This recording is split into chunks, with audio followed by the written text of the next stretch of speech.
ആയിട്ടുള്ള MCH എൻവയോൺമെന്റൽ chemistry എന്ന് പറയുന്ന ഒരു പുതിയ പേപ്പറിന്റെ ഫസ്റ്റ് യൂണിറ്റ് ആണ്. ഇതിന്റെ ഇൻട്രൊഡക്ഷനും കാര്യങ്ങളൊക്കെ നമ്മൾ എത്ര യൂണിറ്റ് ഉണ്ട്, എത്ര പാർട്ട്, എത്ര യൂണിറ്റ് ഉണ്ട്, അങ്ങനത്തെ കാര്യങ്ങളൊക്കെ നമ്മൾ ഡിസ്കസ് ചെയ്തു. അപ്പൊ അതിന്റെ ഫസ്റ്റ് യൂണിറ്റ് ആയിട്ടുള്ള nature and formation of soil എന്ന് പറഞ്ഞ ചാപ്റ്റർ ആണ് നമ്മൾ ഇന്ന് നോക്കാൻ പോകുന്നത്. ഇതിന്റെ ലേണിംഗ് ഔട്ട്കംസ് എന്ന് പറയുമ്പോൾ നമുക്ക് സോയിൽ എന്താണെന്ന് ഡിഫൈൻ ചെയ്യാൻ പറ്റും. അതിന്റെ മോർഫോളജി എങ്ങനെയാണ്, സോയിലിന്റെ പ്രൊഫൈല്, അങ്ങനത്തെ കാര്യങ്ങളൊക്കെ ഡിഫൈൻ ചെയ്യാൻ പറ്റും, അല്ലെങ്കിൽ ഡിസ്ക്രൈബ് ചെയ്യാൻ പറ്റും. ഹൊറിസോൺസുകൾ ഏതൊക്കെ, മെയിൻ ആയിട്ടുള്ള ഏതൊക്കെ ഹൊറിസോൺസ് ഉണ്ട് എന്ന് പറയാൻ പറ്റും. പിന്നെ എന്തൊക്കെയാണ് സോയിലിന്റെ കളറ്, അതിന്റെ ക്യാരക്ടറിസ്റ്റിക്സ് പറയാം. ആൻഡ് മെറ്റീരിയൽസ് വെച്ചിട്ട് നമുക്ക് എന്ത് ചെയ്യാം, ഇതിനെ ക്ലാസിഫൈ ചെയ്യാം. അതായത് പ്രൈമറി, സെക്കൻഡറി എന്നൊക്കെ രീതിയിൽ നമുക്കിതിനെ ക്ലാസിഫൈ ചെയ്യുകയും ചെയ്യാം. അതായിരിക്കും ഈ ഒരു ചാപ്റ്റർ പഠിച്ചു കഴിയുമ്പോൾ നമുക്കുണ്ടാവുന്ന ഔട്ട്കം എന്ന് പറയുന്നത്. ഇതിന്റെ ഒരു റോഡ് മാപ്പ് എന്ന് പറയുന്നത് ഫസ്റ്റ് ഇൻട്രഡക്ഷൻ ആയിരിക്കും. പിന്നെ എങ്ങനെ ഇതിനെ പഠിക്കാം, അതിന്റെ മോർഫോളജി കാര്യങ്ങൾ, സോയിൽ ഹൊറിസോൺസ് ഇമ്പോർട്ടൻ്റ് ആയിട്ടുള്ളത് അതാണ്. പിന്നെ minerals, types of rocks. Okay, first introduction. Earth എന്ന് പറയുന്നത് അറൌണ്ട് 8 ബില്യൺ ഇയേഴ്സിന് മുമ്പേ ഉണ്ടായിട്ടുള്ള ഒരു സാധനമാണ്. അതെന്ന് പറയുന്നത് അപ്പൊ അത് എർത്ത് ആയിട്ടല്ല, പക്ഷെ ഒരു റെഡ് ഹോട്ട് ആയിട്ടുള്ള ഒരു മാഗ്മ മാതിരിയായിരുന്നു ഉണ്ടായിരുന്നത് എന്നാണ് പറയപ്പെടുന്നത്. 8 ബില്യൺ ഇയേഴ്സ് എഗോ ഒരു റെഡ് ഹോട്ട് മാഗ്മ പോലെയാണ് ഉണ്ടായിരുന്നത്. സണ്ണൊക്കെ പോലെ, ഇപ്പൊ നമ്മൾ കാണുന്ന സണ്ണൊക്കെ പോലെ ഒരു ഭയങ്കര റെഡ് ഹോട്ട് ആയിട്ടുള്ള ഒരു സാധനമായിരുന്നു എർത്ത് എന്ന് പറയുന്നത്. എപ്പോ 8 ബില്യൺ ഇയേഴ്സ് മുന്നേ. അപ്പൊ അത് സാവധാനം അല്ലെങ്കിൽ മെല്ലെ ചെയ്തു, കൂളിംഗ് നടന്ന്, അത് കൂളാവാൻ തന്നെ എന്തായെടുത്തു, മില്യൺസ് ഓഫ് ഇയേഴ്സ് എടുത്തു.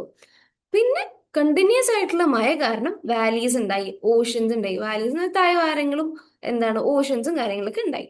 പിന്നെ വാട്ടർ ചെയ്തു, സിലിക്കേറ്റുമായിട്ട് റിയാക്ട് ചെയ്തിട്ട് ക്ലേ മിനറൽസ് ഉണ്ടായി. സിലിക്കേറ്റ് എന്ന് പറയുന്നത് ഒരു തരം സാധനമാണ്, നമ്മൾ ക്ലേയിലൊക്കെ ഉണ്ടാവുന്ന ഒരു സാധനമാണ്. അപ്പൊ അത് വാട്ടറുമായിട്ട് മിക്സ് ആയിട്ട് ക്ലേ മിനറൽസ് ഉണ്ടായി.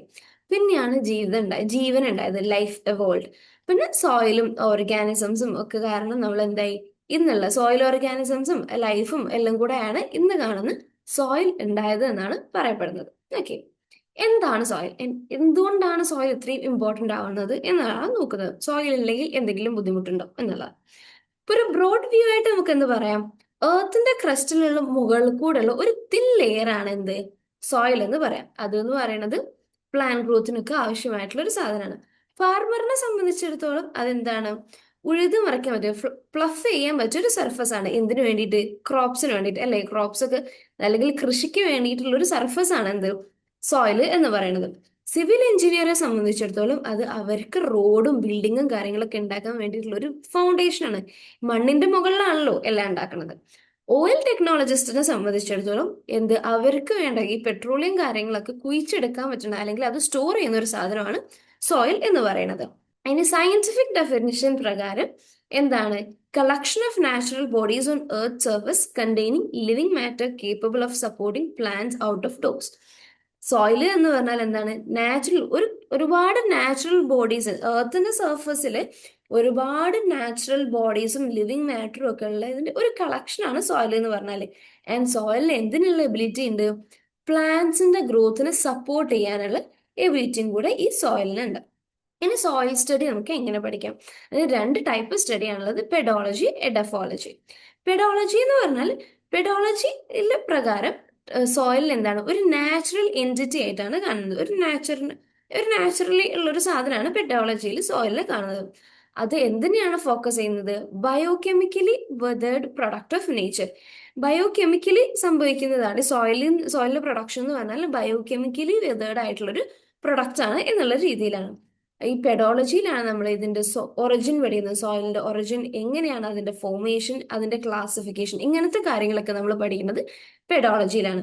എഡഫോളജി എന്ന് പറയുമ്പോൾ എഡഫോളജി ട്രീറ്റ് ചെയ്യുന്നത് സോയിൽ എങ്ങനെയാണ്, പ്ലാന്റ് ഗ്രോത്തിനുള്ള ഒരു സ്ഥലം അല്ലെങ്കിൽ പ്ലാന്റ് ഗ്രോത്തിനെ ഹെൽപ്പ് ചെയ്യുന്ന ഒരു ഹാബിറ്ററ്റ് ആയിട്ടാണ് സോയിലിനെ എഡഫോളജി കാണുന്നത്.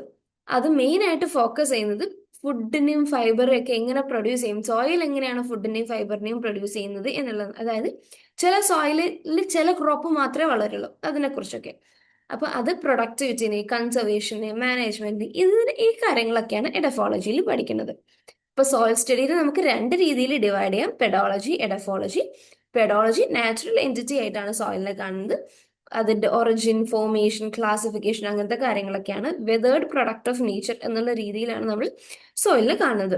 എഡഫോളജിയിലാണെങ്കിൽ നമ്മൾ എന്താണ്, പ്ലാന്റ്സിന്റെ നാച്ചുറൽ ഹാബിറ്റ് അല്ലെങ്കിൽ പ്ലാന്റ് ഗ്രോ ചെയ്യുന്ന ഒരു സാധനം എന്നുള്ള രീതിയിലാണ് സോയിലിനെ കാണുന്നത്. ഫുഡും ഫൈബറും ഒക്കെ എങ്ങനെ പ്രൊഡ്യൂസ് ചെയ്യുന്നു നോക്കും. പിന്നെ മെയിൻലി പ്രൊഡക്ടിവിറ്റി, കൺസർവേഷൻ, മാനേജ്മെന്റ് ഇതൊക്കെ എങ്ങനെയാണെന്നും കൂടിയാണ് എഡഫോളജിയിൽ പഠിക്കുന്നത്. ഇനി സോയിൽ മോർഫോളജി മെയിൻ കൺസെപ്റ്റ് എന്താന്ന് നോക്കാം. സോയിൽ മോർഫോളജി, ഈ സോയിൽ മോർഫോളജി എന്ന് പറയുന്നത് ഒരു സയന്റിഫിക് ഡിസ്ക്രിപ്ഷൻ ആണ്. സയന്റിസ്റ്റുകൾ ഡിസ്ക്രൈബ് ചെയ്തൊരു സാധനമാണ് സോയിലിനെ.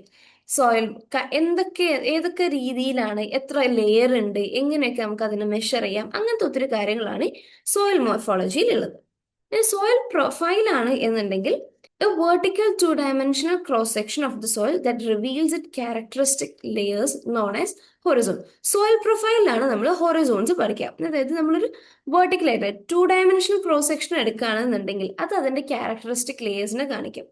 അതിനാണ് നമ്മൾ ഹൊറിസോൺ എന്ന് പറയാം. Solum, the uppermost part of soil profile. Okay, അപ്പൊ ഏറ്റവും മുകൾ ഭാഗത്തുള്ള ഭാഗത്തിനെയാണ് സോളം എന്ന് പറയാം.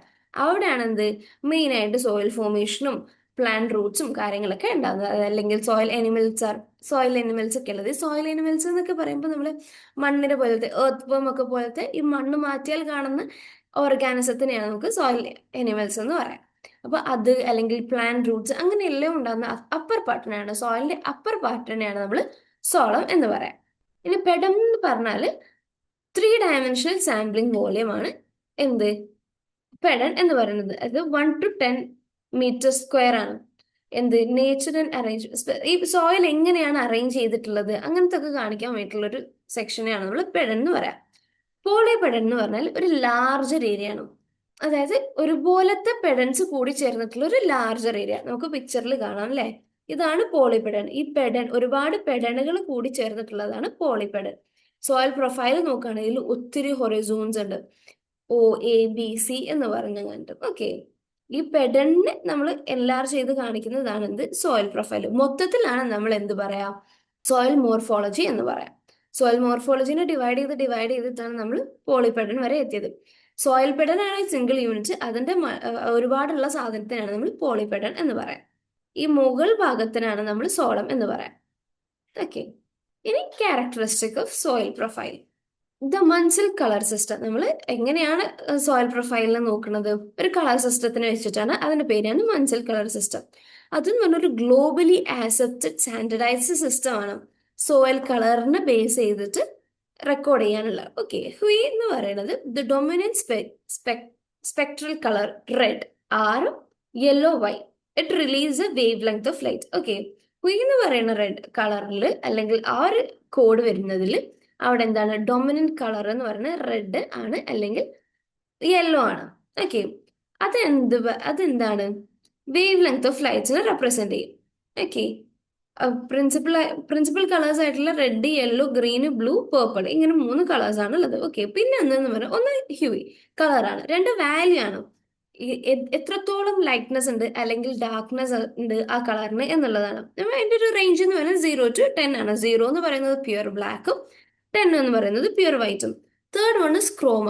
ഓക്കെ, ഈ കളർ സിസ്റ്റത്തിലുള്ള ഓരോ ടേംസ് ആണ് പറയുന്നത്. ക്രോമ എന്ന് പറയുന്നത് പ്യൂരിറ്റി അല്ലെങ്കിൽ സ്ട്രെങ്ത് ഓഫ് ദ കളറാണ്. അതിന്റെ സ്കെയിലും എന്താണ്, 0 to 8 ആണ്. അതായത് ന്യൂട്രൽ കളർ മുതൽ സ്ട്രോങ്ങസ്റ്റ് കളർ എക്സ്പ്രഷൻ അങ്ങനെ വരും. ഓക്കെ, ഇനി നൊട്ടേഷൻ എങ്ങനെ വരും, സോയിൽ 7.5R 7/3 എന്ന് വെച്ചാൽ അതിന്റെ ഹ്യൂ എന്ന് പറയുന്നത് 7.5R ആണ്. അതിന്റെ വാല്യൂ എന്ന് പറയുന്നത് 7 ആണ്. ക്രോമ എന്ന് പറയുന്നത് 3 ആണ്. ഓക്കെ, R എന്ന് പറയുന്നതിന്റെ കളർ 7.5R എന്നുള്ള രീതിയിൽ. ഓക്കെ, പിന്നെ ഈ 7 ആണ് value, this 3 is chroma. Okay, അപ്പൊ അത് കമ്പയർ ചെയ്യാൻ, അതെന്താണ് മീൻ ചെയ്യുന്നതെന്ന് അറിയാൻ വേണ്ടിയിട്ട് അതിനൊരു കളർ ബുക്ക് ഉണ്ട്, അതിനെ ഡീകോഡ് ചെയ്യാൻ പറ്റുന്നത്. Okay, next topic is soil horizons. നമ്മൾ അതിൽ നോക്കുന്ന അപ്പർ ഹൊറിസോൺ, മെയിൻ ഹൊറിസോൺ ആണ്. Okay, horizons are distinct horizontal layers formed by the process like humidification and alluviation. Okay, അപ്പോൾ ഹൊറിസോൺസ് എന്ന് പറയുന്നത് ഡിഫറെന്റ് ലേയേഴ്സ് ആണ്. അതിൽ മുകളിലത്തെ ലെയർ ഉണ്ടായത് എങ്ങനെയാണ്, ഹ്യൂമിഫിക്കേഷൻ, അതായത് ഹ്യൂമസ് കാര്യങ്ങളൊക്കെ അക്യുമുലേറ്റ് ചെയ്തിട്ടുണ്ടാകുന്നതാണ് ആ ഒരു ലെയർ ആണ്. പിന്നെ എലുവിയേഷൻ, ഈ മെറ്റീരിയൽസ് ഒക്കെ ലീച്ച് ഔട്ട് ചെയ്തിട്ട് ഉണ്ടാകുന്ന ഒരു ലെയറും കൂടിയാണ് ഇത്. അതെ, അതായത് നമ്മൾ എർത്തിൽ എന്തുണ്ടെങ്കിലും അത് ആ ഫസ്റ്റ് ലെയറിലേക്കാണല്ലേ പോവുക. ആ ഒരു ലെയർ ആണ് നമ്മൾ എന്ത് പറയണത്, അപ്പർ ഹൊറിസോൺ എന്ന് പറയണത്. ഓ ഹൊറിസോൺ എന്ന് പറയുന്നത് ഓർഗാനിക് ആണ് അവിടെ ഉണ്ടാകുന്നത്. O stands for organic. Okay, ഏറ്റവും ടോപ്പ് ലെയർ. അത് എന്ന് പറഞ്ഞാൽ എൻറ്റയർലി അല്ലെങ്കിൽ പാർഷ്യലി എന്ത് ഡീകമ്പോസ്ഡ് ആയിട്ടുള്ള plant and animal organic literal എന്നാണ്. അത് ഞാനിപ്പോ പറഞ്ഞതുപോലെ തന്നെ എർത്തിൽ എന്ത് സംഭവിച്ചാലും ഇപ്പൊ മരണം സംഭവിച്ചാലും വരെ അത് ഇല ആയിക്കോട്ടെ, ചെടി ആയിക്കോട്ടെ, മനുഷ്യനായിക്കോട്ടെ, നമ്മൾ കുഴിച്ചിടുന്നത് മുകൾ ഭാഗത്താണ്.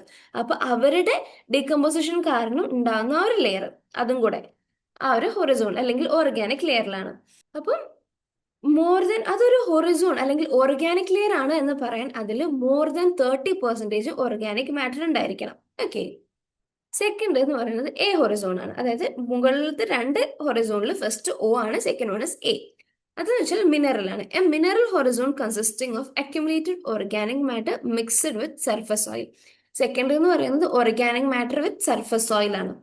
അപ്പം അതിൽ എന്തുണ്ടാവില്ല, clay. It has typically lost clay, iron or aluminium, leaving behind A high concentration of resistant minerals like quartz. അപ്പൊ ഈ ഒരു ലെയറിൽ അയൺ, ക്ലേ, അലൂമിനിയം ഇങ്ങനത്തെ ഒന്നും ഉണ്ടാവില്ല. അതിനെക്കാട്ടും കൂടുതൽ ക്വാർട്സ് ആൻഡ് പോലെയുള്ള സാധനങ്ങളായിരിക്കും കൂടുതൽ ഉണ്ടാവുക.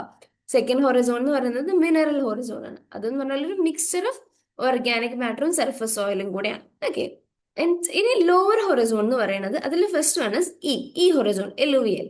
ഈ എലുവിയൽ എന്ന് പറഞ്ഞാൽ mineral layer characterised by the extreme loss of silicate clay, iron or aluminium. അതായത് നമ്മൾ ഈ എ ഹൊറിസോണിൽ നിന്ന് ലീച്ചിങ് സംഭവിച്ചു അല്ലെങ്കിൽ എലിവേറ്റ് ചെയ്തിട്ട് താഴോട്ട് പോയ സാധനങ്ങളായിരിക്കും എന്തിലുണ്ടാവുക, ഈ ഹൊറിസോണിൽ ഉണ്ടാവുക. Intense leaching obliterates the original rock structure and leaves concentrated sand and silt. അപ്പൊ ആ ഒരു ഈ ഹൊറിസോണിൽ കുറച്ചുകൂടെ കോൺസെൻട്രേറ്റഡ് ആയിട്ടുള്ള സാൻഡും സിൽട്ടും ആയിരിക്കും ഉണ്ടാവുക. ഇനി ബി എന്ന് പറയുന്നത് ഇല്ലുവിയൽ. ഓക്കെ.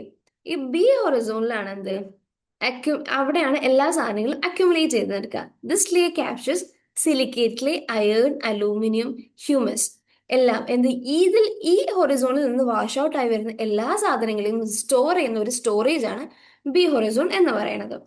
അതിൽ it can also contain oxides, അല്ലെങ്കിൽ അയേണിന്റെയും അലൂമിനിയത്തിന്റെയും ഒക്കെ ഓക്സൈഡ്സ് ഉണ്ടാവാം. അതും എന്താണ് that are left behind after other materials such as salts and carbonates are removed, making this layer more concentrated. അതിൽ സാൾട്ടും കാർബണേറ്റ്സും ഒന്നും ഉണ്ടാവില്ല ഈ ഒരു ബി ഹൊറിസോണിൽ. അപ്പോൾ ബി ഹൊറിസോൺ കുറച്ചുകൂടെ കോൺസെൻട്രേറ്റഡ് ആയിരിക്കും. ചില സമയത്ത് ഈ ഓക്സൈഡ്സ് ഒക്കെ എന്ത് ചെയ്യും, സോയിൽ പാർട്ടിക്കിൾസിൽ കോട്ടിങ്സ് ഉണ്ടാവും, giving the layer dark, stronger, reddish colour. അപ്പൊ ആ ഒരു ലെയർ എന്താവും, ഡാർക്ക് ആവും, സ്ട്രോങ്ങർ ആവും, റെഡിഷ് കളർ ആയിരിക്കും ബാക്കിയുള്ള 3 ലെയേഴ്സിനെ കമ്പയർ ചെയ്ത് നോക്കുമ്പോൾ. ഓക്കെ. ചില കേസുകളിൽ the soil in this layer is highly altered from its original form. The original rock structure is mostly destroyed. Okay. ഈ ഒരു ലെയർ എന്ത് ചെയ്യും, അൾട്ടർ ചെയ്യപ്പെടും. ഒറിജിനൽ ഫോമിൽ നിന്ന് അൾട്ടർ ചെയ്യപ്പെടും. അതുകൊണ്ട് തന്നെ ഒറിജിനൽ റോക്ക് സ്ട്രക്ചർ എന്ന് പറയുന്നത് എന്തായിരിക്കും, ഡിസ്ട്രോയ് ചെയ്യും. ന്യൂ ക്ലേയും ഓക്സൈഡ്സ് ഒക്കെ ഫോം ചെയ്യും. Soil develop structure like block or granules due to change in moisture. അപ്പം ഈ ബ്ലോക്കുകൾ, ഗ്രാനുവൽസ് പോലുള്ള സാധനങ്ങൾ വരും, കാരണം അവിടെ മോയ്സ്ചറിന്റെ അളവിൽ ചേഞ്ചസ് വന്നു. ഇനി നെക്സ്റ്റ് എന്ന് പറയുന്നത് സി ഹൊറിസോൺ ആണ്, പാരന്റ് മെറ്റീരിയൽ എന്ന് പറയുന്നത്. ആ ഒരു മിനറൽ ലെയർ ഉണ്ടാവും ഈ ഒരു സി ഹൊറിസോണിൽ. ഓക്കെ. അതെന്ന് പറയുന്നത് അൺഅഫക്റ്റഡ് ആയിരിക്കും. ഈ സെൽഫ് സോയിൽ ഫോമിങ് പ്രോസസ്സും കാര്യങ്ങളൊക്കെ ഈ സി ഹൊറിസോണിനെ ഒട്ടും ബാധിക്കുകയില്ല. അപ്പൊ അതുകൊണ്ട് തന്നെ ഈ സി ഹൊറിസോണിന് O, A, E and B ഇതിന്റെ മുകളിലുള്ള സീന്റെ മുകളിലുള്ള ലെയറിന്റെ ഒരു പ്രോപ്പർട്ടിയും കാണിക്കുകയില്ല. ഓക്കെ. ആർ ഹൊറിസോൺ അല്ലെങ്കിൽ ബെഡ് റോക്ക് എന്ന് പറയും.